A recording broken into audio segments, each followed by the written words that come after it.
problème de l'ASC est un problème interne. Tout se résume sur le renouvellement du bureau. Bon, le président Moro était dans le dispositif de convoquer l'AG. Pour preuve, le 23 juillet, le secrétaire Papatouti avait envoyé des SMS pour la réunion du bureau qui devait se tenir le 25 juillet 2021. Et l'ordre du jour de cette réunion est les préparatifs de l'AG. Malheureusement, la réunion a été reportée parce que le quorum n'a pas été atteint.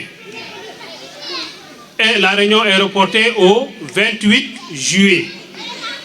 Le 28 juillet, la réunion a été reportée. Et cette réunion est présidée par ici M. Bob Ousmane Djiba, qui est membre du bureau, secrétaire général du bureau du 28 juillet. Ce jour, c'était pour les préparatifs de l'AG. Mais qu'est-ce qui a bloqué la réunion? Parce que néanmoins, la réunion a été tenue pour préparer la réunion du CD. Comme fonctionne l'association. Mais il s'est trouvé que beaucoup de commissions n'avaient pas déposé leur rapport. Mais néanmoins, la réunion a été tenue. Par rapport à ces rapports, il y avait le vice-président qui est Cheikh Tidiane Goudiaby, qui est le vice-président du sponsoring et du marketing. Lui-même en personne n'a pas déposé son rapport.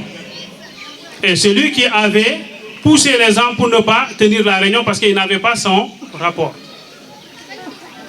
Après cette réunion, quelques jours après, on a appris qu'il y a une pétition qui est lancée pour préparer l'AG. Soit disant que le président, légitimement élu, Moro Gassama, ne veut pas convoquer l'AG. Étant informé de cela, on a décidé d'attendre.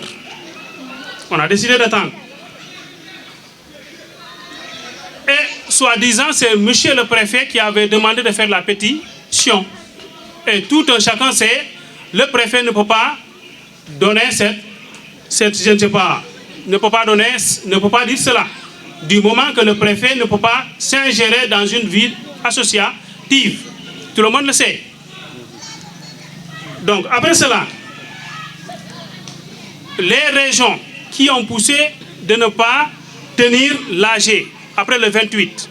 Parce que l'ASC doit jouer une finale. L'ASC doit jouer une finale régionale. Est-ce qu'on doit faire le renouvellement, tenir l'AG, ou bien on doit attendre après la finale?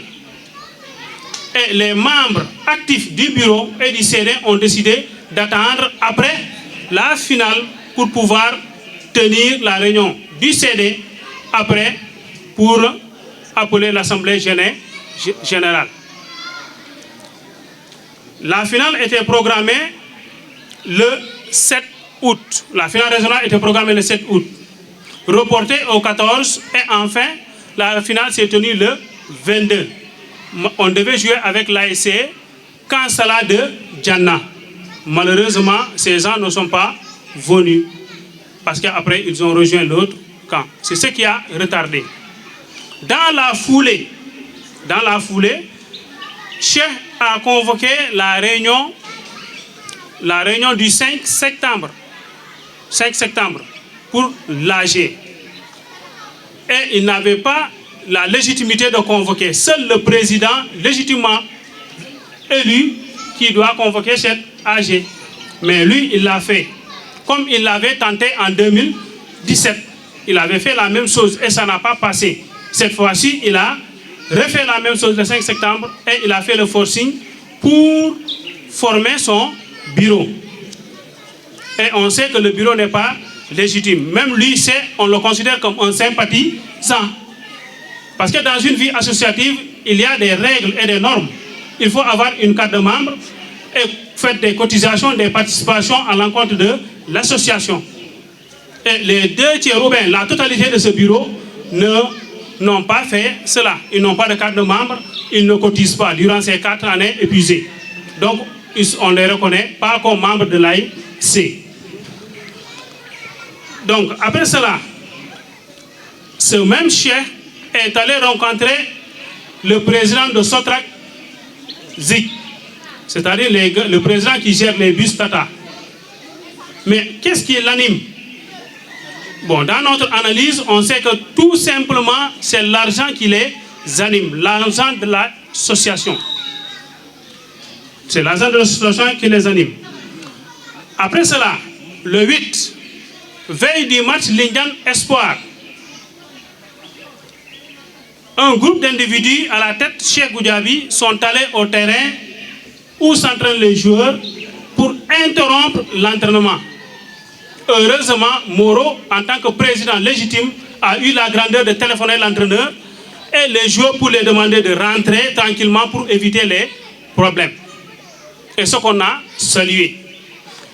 Ils sont rentrés, mais à notre grande surprise, c'est le délégué de quartier du nom de Kaninou Sedi qui affirme avoir téléphoné la police qui s'est rendu là-bas pour voir qu'est-ce qui s'est passé.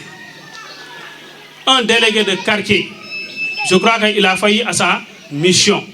Un délégué de quartier, il doit chercher comment doit gérer les problèmes dans le quartier, mais non pas appeler la police. D'abord, il doit tout faire pour s'asseoir sur la table, pour essayer de régler ce problème avant d'aller à la police. Donc, il doit faire ce qu'il doit faire. Après cela, le jour du match Lindiane Espoir, le 9, ayant des rumeurs sur le sabotage du regroupement, on a peur. Parce que pourquoi? Ce sont nos jeunes frères qui sont là. Ce sont nos fils qui sont là. Qu'ils vont monter pour venir saboter le regroupement. Pour mesure de prison, pour éviter tout cela, on a délocalisé le regroupement à Kandé, au siège de Frappe, pour éviter tout affrontement. Mais ces mêmes personnes ont loué un bus Tata pour mettre là-bas les gosses, manipuler ces gosses et les ont envoyés au siège de Frappe à Kandé pour saboter, pour retarder les joueurs. Et ce jour-là, on est arrivé 30 minutes après et on a perdu le match sur forfait. Et ce qui a motivé tout cet énervement, parce que pas mal de gens se sont déplacés, payé leur ticket, et cela a mis un peu, je ne sais pas, a créé beaucoup de choses entre ces gosses qui s'étaient déplacés pour aller suivre. Donc, après cela, les gens se sont pris ici, dans le quartier, par manque d'information, par incompréhension. Mais alhamdulillah, après quelques sensibilisations, la sensibilisation a continué et les supporters ont compris l'enjeu. Et dorénavant, cela s'est passé. Et il n'y a plus de bagarre actuellement. Donc parce que tous les gosses ont compris, tous les jeunes ont compris.